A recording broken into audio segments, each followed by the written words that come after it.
Hi! Welcome back to another episode of Nick's Keto Kitchen. Today, I'm doing something a little bit different than I have in the past. I'm doing a challenge.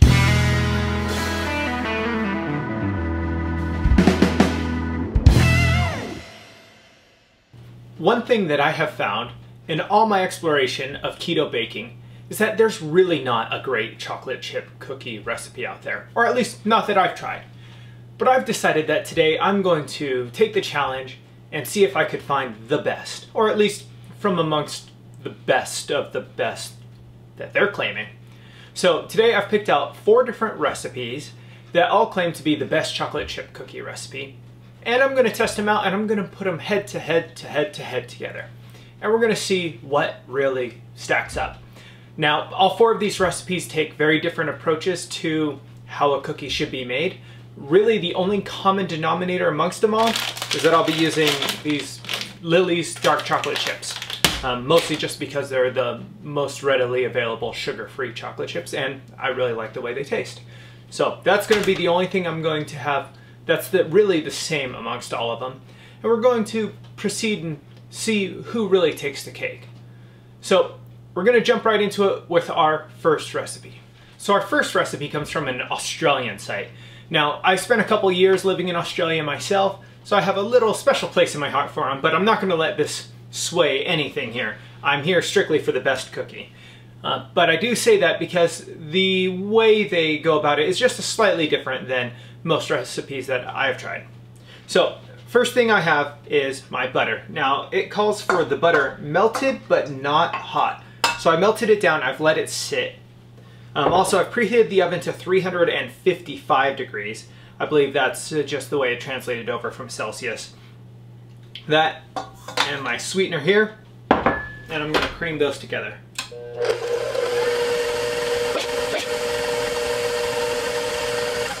Now that the sweetener and butter are combined, I am going to take 1 teaspoon of vanilla and 1 egg, and I'm going to combine these for what the recipe calls for exactly 15 seconds. Okay, now that I did that, I'm going to take my dry ingredients, and now it doesn't ask to combine them beforehand, so I'm going to just add them in there. So, almond flour, baking powder, xanthan gum, and salt. And we're going to combine these on low. Now the recipe calls for us to mix all this together by hand, remove it from the bowl, and knead in the chocolate chips by hand.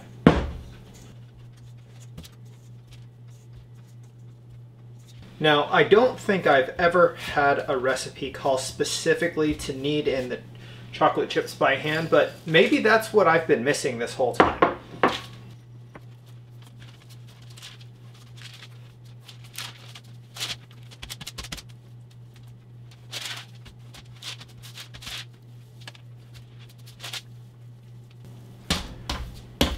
Now, once everything's all kneaded together, we're going to roll this into 12 balls, and this is one of the few recipes that also specifically said how many cookies it'll make, which makes sense for quantity and baking times and all such things. So I'm going to try to divide this as evenly possible into 12.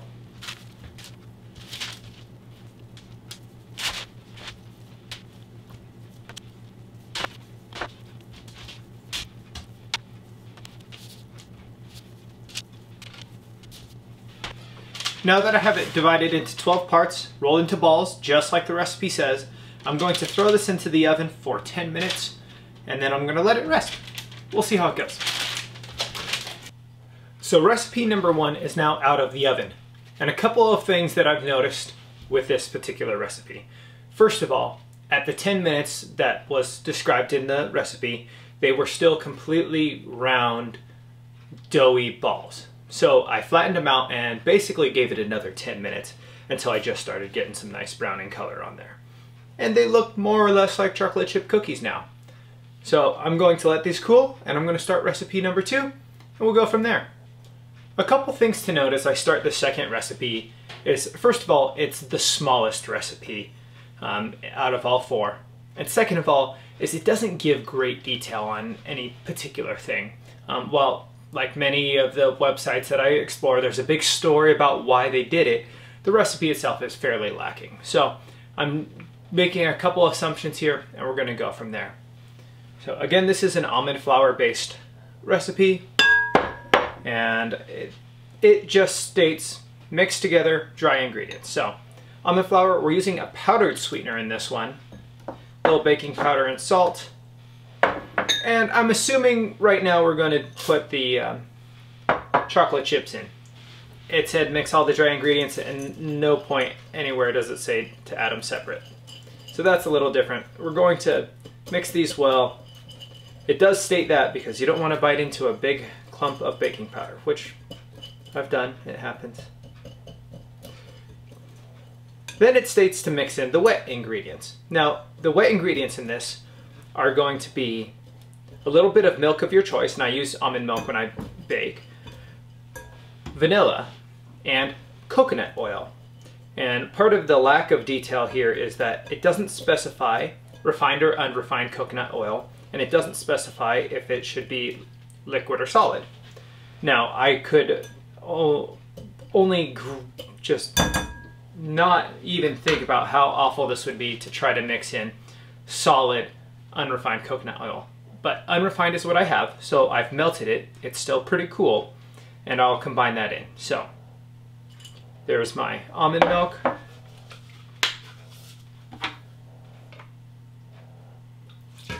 Vanilla. And coconut oil. We're going to give this a good mix.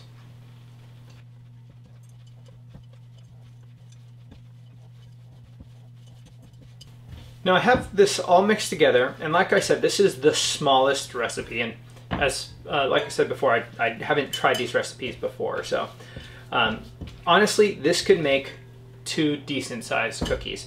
It says either 5 large cookies or 10 small cookies, so I'll see if I could at least break it into 5 cookies here and see what we get.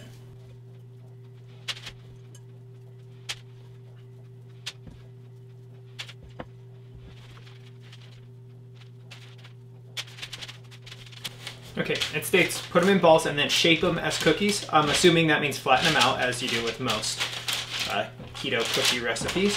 So I'm gonna flatten them out a bit, make them look like a cookie, and then throw these into my oven for 10 minutes. Okay, so here's recipe 2, fresh out of the oven. And again, it took about twice as long as it's stated in the recipe to cook. It very well could be my oven. It's not the first time this has happened. And here are the 5 very cookie looking cookies. We'll see. I'm gonna let them cool. I'll put them next to the next one, and off to recipe number 3.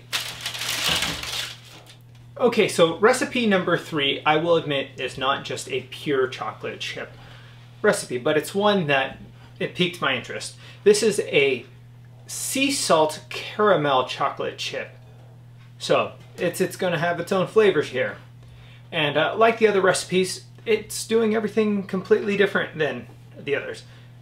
We are again using an almond flour base, but this time we're going to be using gelatin, which none of the other recipes are using. A little baking powder and sea salt, specifically sea salt. And we're going to combine these together. Okay, and then we're going to set our dry ingredients aside here. And we're going to get another bowl for wet ingredients. And here we're going to start with 2 eggs.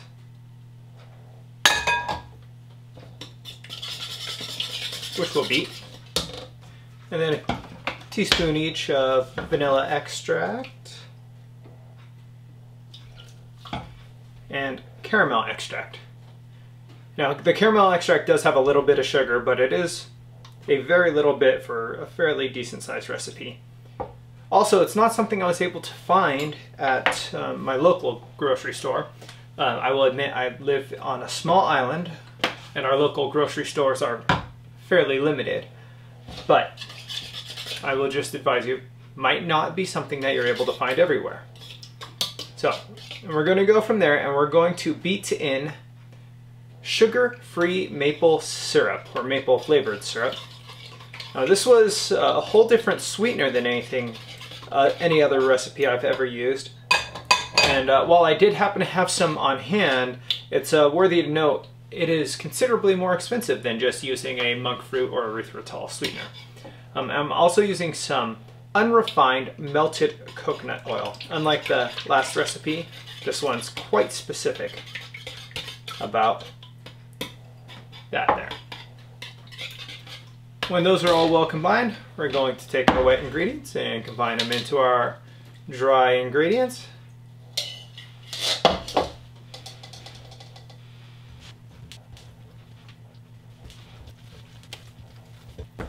And once those are combined, we're adding in our chocolate chips. I will tell you now, this is already smelling great. That caramel extract just has a great smell to it. Not that I'm prejudging or anything, but just something to take note of. Okay, now that this is well combined, we're going to put this onto our cookie sheet.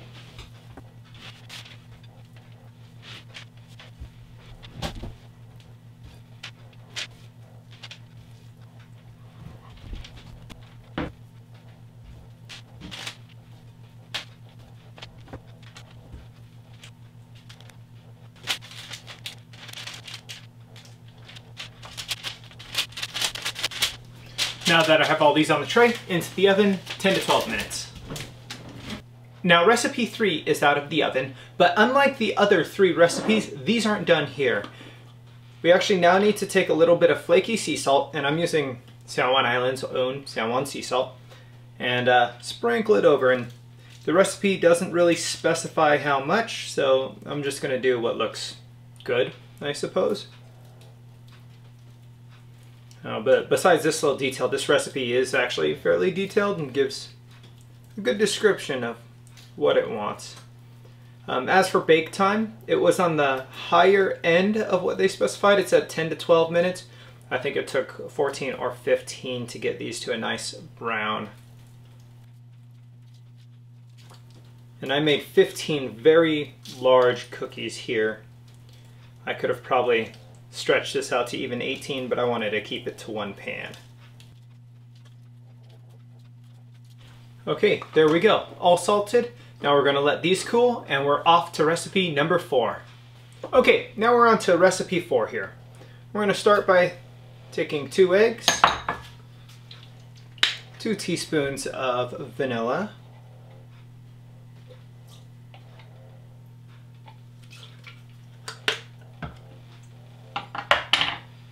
melted butter,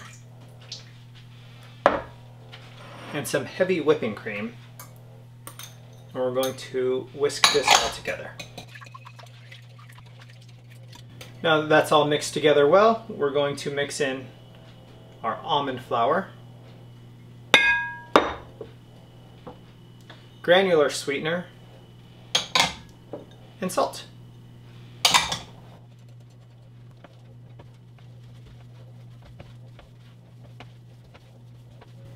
Once that's all well mixed together, we're going to fold in our chocolate chips.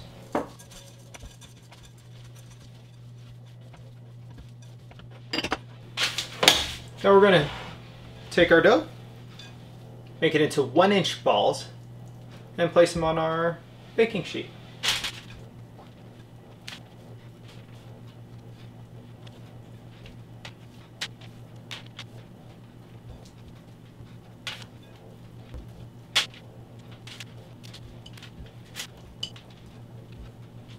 Now this recipe does expressly say to flatten out the cookies. It says to use a glass with some cooking spray on it, but I find that a rubber spatula works really well. Now anybody that's made cookies with almond flour will know that this is pretty much necessary every time. So to not say it in the recipe seems very odd to me. Okay, and now these are going into a 350-degree oven. This actually has the most realistic baking time, I believe. It says 17 to 19 minutes, so let's see. Now, while batch number 4 is cooking, I want to point out that while I am aiming to find the best chocolate chip cookie recipe, all 4 of these recipes are vastly different than each other. From the amount of supplies that they're using to the sweeteners they use. Only 2 of them actually use the same sweeteners. All 4 of them use different cooking temperatures. So it makes for a vast difference in the type of cookie that's going to come out here. So despite which one comes the best, they're all going to show a different method for making cookies, which is interesting in its own right. So I'm going to let this finish cooking, then it's going to be time to taste these and determine which one, at least I think, is the best. Okay, so recipe 4 is now out of the oven, and they're very much looking like cookies. So I'm going to give these a good solid 10 plus minutes to rest. Then we're going to do a quick taste test and see which one's the winner. Okay, so I have all 4 recipes here, cooled down and ready to try out. So this is recipe 1, 2, 3, and 4. And I haven't tried them all, any of them yet, so I've cut a little piece out of each, and let's just see what I think. I got a little bit of almond milk as a palate cleanser here. Number 1 is a very tasty cookie. It's a little bit crumbly, but has a nice overall flavor to it. Now when I think of chocolate chip cookies, I think of my old Grandma Toll House's recipe. It's a little bit chewy, a little bit crunchy. It's definitely sweet. And this has the sweetness and the crunchiness. It doesn't really have any of the chewiness or the softness, but it's definitely a tasty cookie.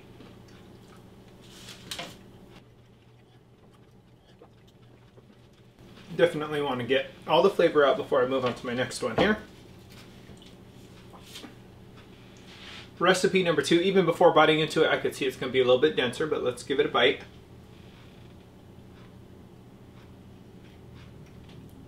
Very different flavor for recipe number 2.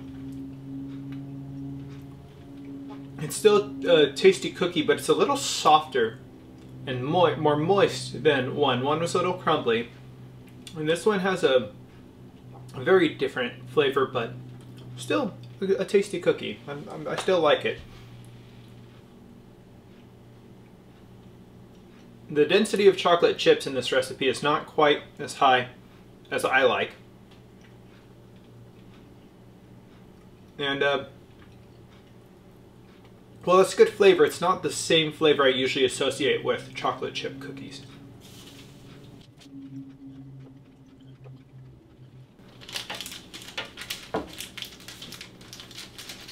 Now, recipe number 3 immediately is almost bouncy how soft it is. I'm going to probably attribute that to the gelatin in there, but let's give it a try and see how it comes out here.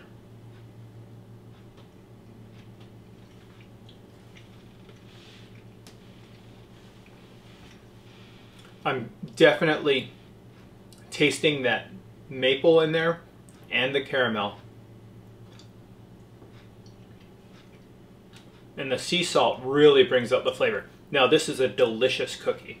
Not at all what a traditional chocolate chip cookie tastes like to me.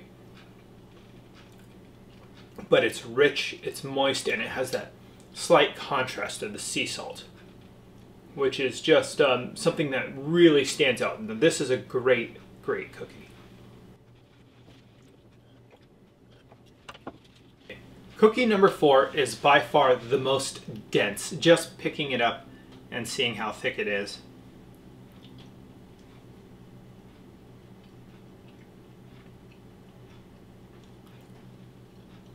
And also, it is also the most bland. It doesn't taste bad, but there's not a whole lot of flavor to it. It's not as sweet as any of the other ones. The chocolate chip density is it's about medium compared to the other ones, but there's nothing really standing out about this cookie. I'd eat it I'd probably eat this whole tray in due time, but come back to it, this is not the recipe I'll come back to. Now for a decision. This is really tough because I have two favorites for two different reasons. The most chocolate chip-like cookie, that is most chocolate chip cookie-like keto cookie, if that makes any sense, I would say is recipe number 1. It rings the most bells for being like a Toll House chocolate chip cookie, the type I remember growing up with. It's a little crunchier, but the flavor is there, and it has a nice density of chocolate chips. But the best overall cookie in general for flavor, texture, everything, I'm going with number 3.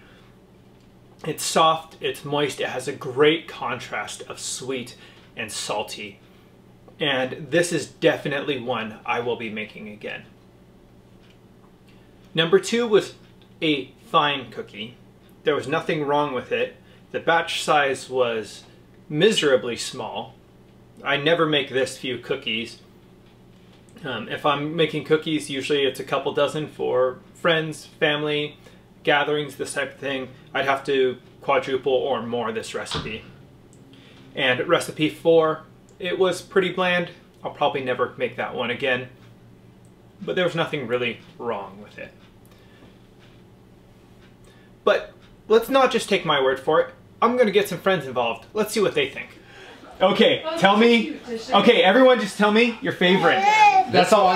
Salt brought the sweetness out. Number 3. Okay, so number 3. Number 3? Yeah, well, let me without milk, number 3. No, without milk. Number 2, okay. Number 2's good. Why is number 2 better than 3? Wait, was that 2? Why do they keep getting mixed up? Yes, that's number 2. That's number 1. Number 2 is the really tiny batch. Number 3, number 4. Yeah.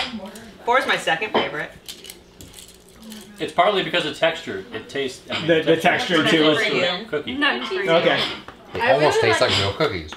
Number 4's second favorite is still very surprising to me, though. Yeah, you're surprising to me. I thought it was kind of dry. I like number 1 because of how much chocolate there is. Lots of chocolate. See, okay. I liked number 1 and milk the best because of the chocolate, but I didn't like it without it because there was almost too much chocolate. Gilbert features will be fun to watch those come out. Oh yeah. Yeah. But number 3 was my favorite without the milk. Anyways, he's a lot like. But in the milk, I don't know, the whole flavor profile got weird. Right? You married him. Did you ask the babies what they think? Like, that's okay. Can we feed these babies? Let's feed these babies some cookies and see what and the moms say no. Like when we said subscribe.